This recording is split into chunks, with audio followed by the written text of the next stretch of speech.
What is going on, guys? In this video, we're going to be talking about the observer pattern, and we're going to be talking about it in the context of this book, Head First Design Pattern. It's an excellent book on all sorts of design patterns that are useful throughout software and system development. This book is more focused on the software development side, and it's extremely useful. But just know that a lot of the concepts also apply to system design. So a lot of the stuff that you're going to learn here is interchangeable. So in this video, we're going to be talking about the observer pattern using this book as context. We're going to talk about what the observer pattern is. We're going to talk about an example of how it works and the different elements that are at play. And then I'm going to show you a class diagram to demonstrate how it could potentially all fit together. And then finally, we're going to go into my IDE and I'll show you a real example of the observer pattern in real life. So that's the agenda for this video.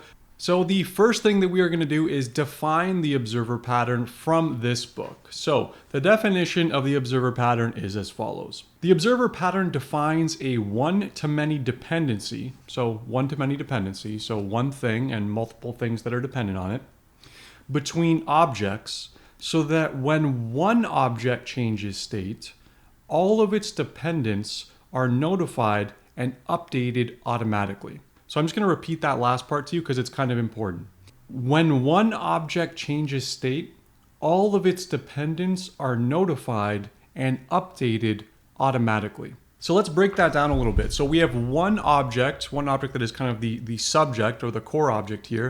And we have multiple different dependencies that care about that one object. They want to know when something happens. And the way the observer pattern works is that on that one object, whenever something changes in it, the change is propagated to all the dependents that are interested in that object. So that was a whole bunch of words. So let me draw out an example here that we're going to be using throughout this exercise just to demonstrate exactly what I mean by this. Okay, so assume that we have a weather station, and we'll just denote that by this circle here. Let me just round that out a little bit. And this weather station, its job is just to collect some basic information. You know, a typical weather station does. It collects things like humidity, temperature, wind speed, all that kind of stuff, right? So this thing is collecting all these three things. So in this example, this is the one in that one-to-many definition that we just spoke about. Now this weather station, since it represents the one in the one-to-many relationship, it's what's called the subject. And there's a lot of different terms. Sometimes people use the publisher or the topic, but I'm going to be using subject because that's what they talk about in this book. So the weather station is the subject. So whenever something changes about the subject, that needs to be propagated into all the other dependencies. So the weather station is the subject. So then what are the observers? So that means we have to have many observers over here. Right? So let's just say there's two different observers. And let's say that these two observers are interested in getting the most up-to-date temperature and humidity information that this weather station retrieves. Say this weather station does that once every hour or something like that. And these two observers only care about when something happens. So say for this first observer, its job is just to maintain whatever the current temperature and current humidity is. So let's just call it the current display. Okay, because it's displaying the current information. So again, like I said here, this is the subject and these are going to be the observers. Let me just fill in everything here so this all makes sense. Okay, that's looking good. And this second one here, the second thing that cares about changes in the subject, maybe this is for forecasting because it wants to keep track of all the historical information of as this weather station changes over time, and then maybe output some kind of forecast or prediction or something like that. So this makes sense so far, right? That's pretty reasonable. So in the observer pattern, just to recap, you have the subject, which is the holder of state, the holder of information or data, and then you have these observers that care about that data. So in the observer pattern, you have something that's called a subscription. So the observers need to form a subscription with the subject. And think of this like registering to go on a mailing list. Like if I want to be on a mailing list, I need to register my email to that mailing list so that I'll receive an update whenever the person sends an email. Exact same example here. So the observer registers with the subject, but the arrow actually goes in this direction because this is the data flow direction. It goes from the subject to the observer, but the registration actually happens in the inverse direction like that arrow that I just drew. But just to demonstrate data flow, I'm just going to keep it going in this direction. So these are subscriptions. Subscriptions. I'll just call them subs for short. And so the way the observer pattern works is that whenever something changes on the subject, in this case, the weather station, so say like every hour ticks and it's doing an update, so new data gets populated into the weather station, the subject will broadcast a message to all of its observers. So one subject broadcasting a message to all of its observers. So when something happens on the subject here, data gets sent to this observer in this line and this observer in this line. Now, there's multiple different ways of handling this. In the software world, it's usually you have like an update function in the current display, and that update function gets called by the subject. That's generally how this works. And then in that update function, you have like a handler that does whatever it needs to do whenever the data changes. In the case of the current display, all it probably does is sets a local variable. In the forecasting display, all it probably does is, set a list of all the historical things, and then maybe it needs to save that to a database or whatever it needs to do.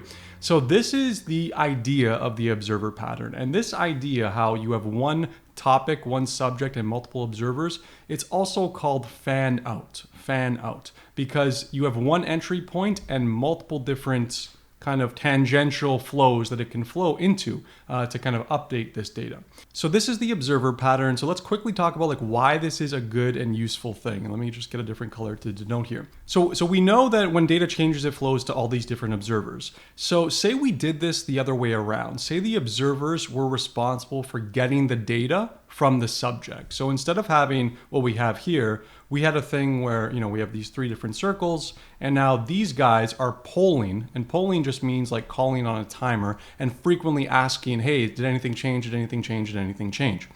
If you think about this like over a timeline, say this is a timeline, that means that every observer, and we have two observers here, and kind of this timeline corresponds to whenever updates happen on this subject. So maybe new weather updates. So let me get a different color actually. So an update happens here, an update happens here, and maybe an update happens here. I don't know, something random like that. So if you weren't using the observer pattern, how would these guys get updated whenever something changes on this weather station? Well, they'd have to implement some kind of pollers, something to do on a timer to constantly check the weather station over and over again every few minutes. So it'll be asking over here and maybe asking over here. Then it maybe asks over here. Oh, I found a new one. And then it finds a new one and does something with it. Then it keeps on going. It asks over here. Then it asks here. Oh, I found a new one. Then it keeps on going. So you see there's a lot of wasted cycles here in these observers. And these wasted cycles are multiplied by the number of observers you have. So this is a very bad pattern for the observer being responsible for retrieving the data. And when we think about this from the observer pattern perspective, which is the opposite, which is this example over here, all we have is one update that's occurring, and that's getting automatically pushed into all the observers. So no polling, no wasted cycles, no nothing like that. So that's the most practical reason of why the observer pattern is useful. It's also useful from just a general best practice perspective. It's great for a loose coupling, so it allows systems to kind of operate independently. And what I mean by that is the subject here doesn't necessarily need to know about the observers. So the subject can operate independently and the observers are the ones with the dependency. So that's one of the benefits. That means that the subject and observers can change independently in terms of software upgrades, in terms of anything that they want to do in their system. Another reason the observer pattern is useful is because it's great for testability, makes systems easier to test when you're only testing a single component. And the less dependencies that you have in a system, the easier it is to test it. So that's another main benefit as well. You see this pattern all over the place in a lot of different libraries, especially for like thread pool monitoring and stuff like that, at least in the Java language. And in the system design perspective, you see it a lot in cloud systems. So AWS SNS is a very popular implementation from a system design perspective or an architectural pattern. What we're going to be talking about in this video is more in terms of software. So that's what the observer pattern is. I hope that was clear to all of you. Let's go down to my class diagram section where I'm just going to kind of break this down in a practical example, just using some classes here.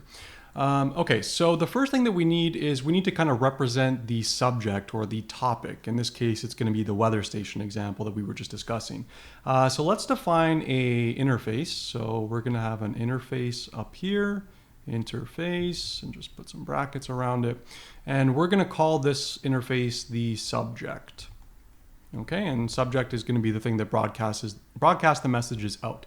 And this interface is going to have a couple methods. The first one is going to be called register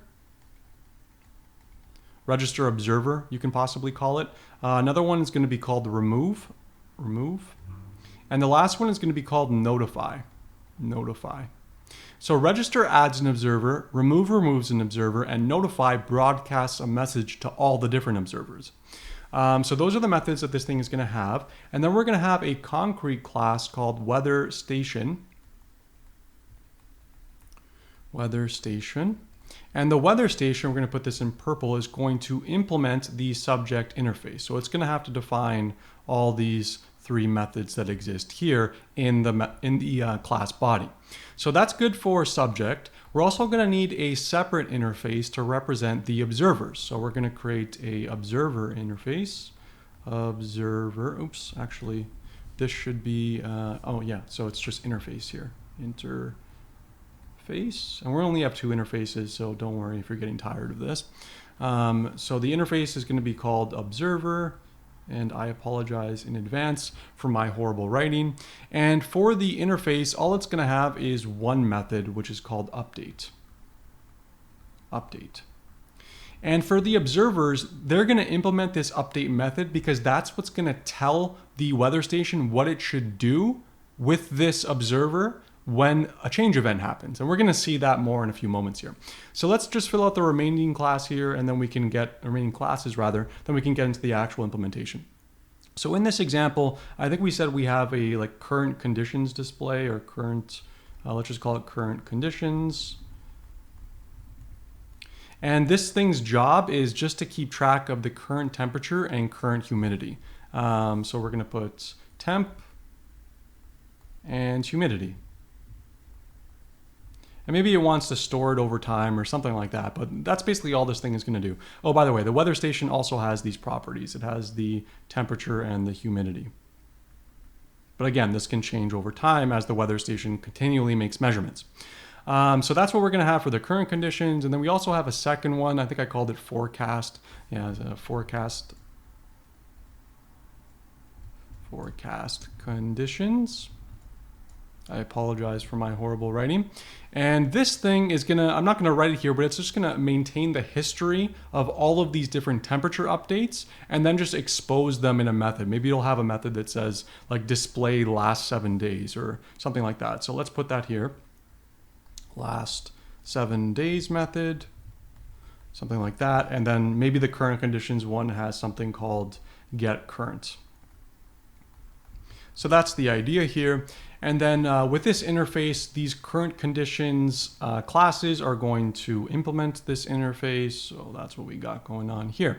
So just to kind of recap what we did here. So we have a weather station that is going to be our subject. We're going to register these current conditions concrete classes, which are of interface observer. And whenever something changes on the weather station, whenever there's an update to the temperature or humidity, we're going to propagate that update into this class by calling the update method. And that's how that fan out happens. So whenever something changes on the weather station, that's going to call all the observers update method. And that's where the observers are going to kind of set local variables or do whatever they need to do. So that's what we're going to be doing in the implementation now. I'm going to switch over to my IDE. So just kind of keep a frame of reference here because this is what we're going to be implementing or what I actually already have implemented. So I'm going to show you how to do that now. So let's switch over. All right, guys, so here we are in my IDE. So first of all, let's just take a look over on the left here of the project structure. So we have the subject interface, which is what I described and actually what I'm showing on screen now. We have the observer interface, which contains the update method. We have the weather station object, which holds the temperature and the humidity, at least what it is whenever it gets measured. We have the forecast display, which has that 7-day average thing where you can get the 7-day average of temperature measurements. And then we have the current conditions display, which just displays whatever the current conditions are. So that's the idea here. So let's go through these classes one by one. So we have the subject here, and like I said, we only have 3 methods that we really need. So first of all, we're going to have a register observer method, and that's going to take in an observer, obviously. And then we're going to have a remove observer method, which is going to take in the observer as well. And then we're going to have another method called notify observers that calls the update method for all of the observers. And then third, we're going to have this notify observers method, which basically triggers the updates in all of the different observers so they can effectively get notified whenever something changes. So now let's look at the observer, which is very, very simple. All it has is one method, which is update, and that takes in the temperature and the humidity. So the update is going to occur. You're going to take these two things in and do whatever you want with that data. Whenever the update is triggered, that's the new measurement of the weather station. So let's keep on going. So now in the context of the subject, let's take a look at the weather station class. So what do we got going on in this class? Okay, so we have a weather station and we see immediately that it implements subject. So that means it must override a few methods, which we'll get to in a moment. We have a list of observers that we're going to maintain. And then locally, we just keep track of whatever the last recorded temperature and humidity is. In the default constructor of this weather station, we're just creating a new array list for this observer instance. And then for the register method, we are just taking in whatever observer that is being passed and adding it to the observer array. Obviously, you may want to do some kind of deduplication here to make sure you're not adding it twice, but that's a kind of different thing. For remove, it's basically the same thing. The first line here is just figuring out if I have this particular observer in my array already. And if I don't, or sorry, if I do rather, that's what happens when it's greater than 0, then I need to remove. And if it's not greater than 0, then I do nothing. This method here, notify observers, all it's doing is it's taking all of my observers, and for every one, it's calling the update method with the temperature and the humidity. Okay, and we're going to see the implementations of that in the observer classes in a moment. And then finally, we have this method called measurements changed. And this is what is going to be called on the weather station object. So whenever someone does a recording of that weather station, they're going to call the weather station's measurements change function, pass it the new temperature and the new humidity. We're going to set that locally and then call the notify observers method, which is then in turn going to call all the observers update methods. So that's how it's going to work. So let's go over now to the observers and take a look at the current conditions display. So first of all, note that in this current conditions display class, we are implementing the observer class, which means that we need to implement the update method as we saw before. We have a local temperature and humidity just to keep track of whatever it is currently.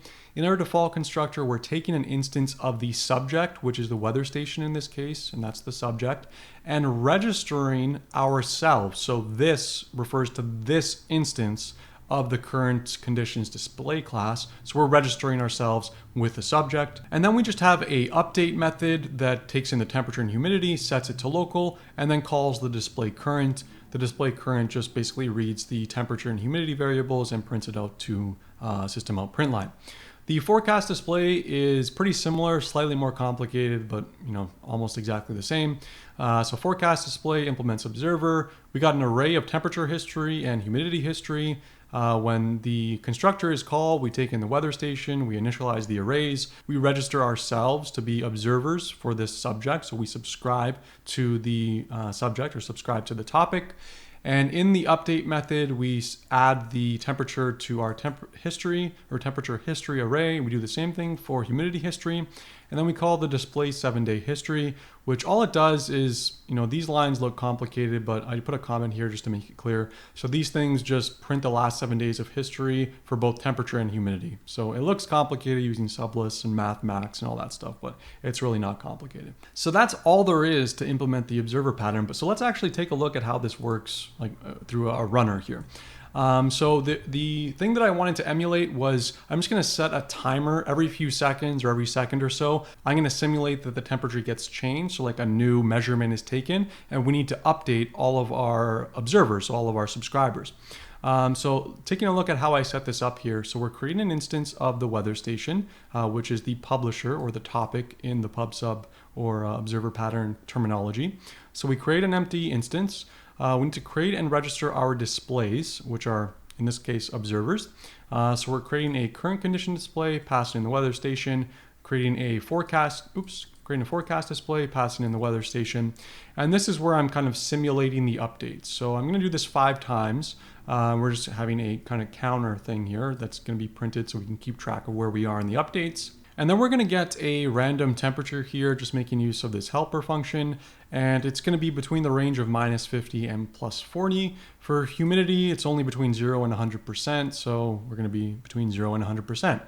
And then whenever we enter this loop, we're going to say the measurement change with whatever these two random values are. And then we're going to sleep and do it again. So that's all this is. So hopefully if everything works correctly, whenever the measurements change, we should print out the update methods for each of the observers. So let's test that out now to make sure this works correctly. So just running it there, and we got this going on. So this is looking good. So I only did it 5 times. Index 0, of course. So let's just take a look at the output just to confirm. So current temperature was minus 43 degrees. Wouldn't want to live there. Humidity is 48%. And on the first run, we have no history. So we're just adding it to the temperature history and the humidity history array in that update function. And you see on the next one, we actually have the history. So minus 43 took place in update 0, and now the new one is 20. So you see with every update here, it's growing by 1. So we can see that everything is working correctly here on every update that's occurring. When we call that measurement change function, it's triggering the update function for all the observers. One thing that I do want to note here is like this is a custom implementation of the observer pattern. There is by default in the java.lang package a observer that you can use, so you don't have to roll your own. You don't have to create these interfaces, and it's got a whole bunch of other more rich features that you can experiment with. But I encourage you to do this exercise just to play with it, just to get familiar with some of the concepts. I'm going to be making this code available on GitHub, so if you want to try this yourself, you can check it out and just play around with it just to kind of strengthen your understanding. And if you want to pick up this book, which I highly suggest, Head First Design Patterns, again, I'll put a link in the description section below. So I hope you enjoyed this video, found it useful, learned about the observer pattern and why it's great. I'll put a link to the strategy pattern over on the right, which you can check out. And as always, please don't forget to like and subscribe, and I'll see you next time.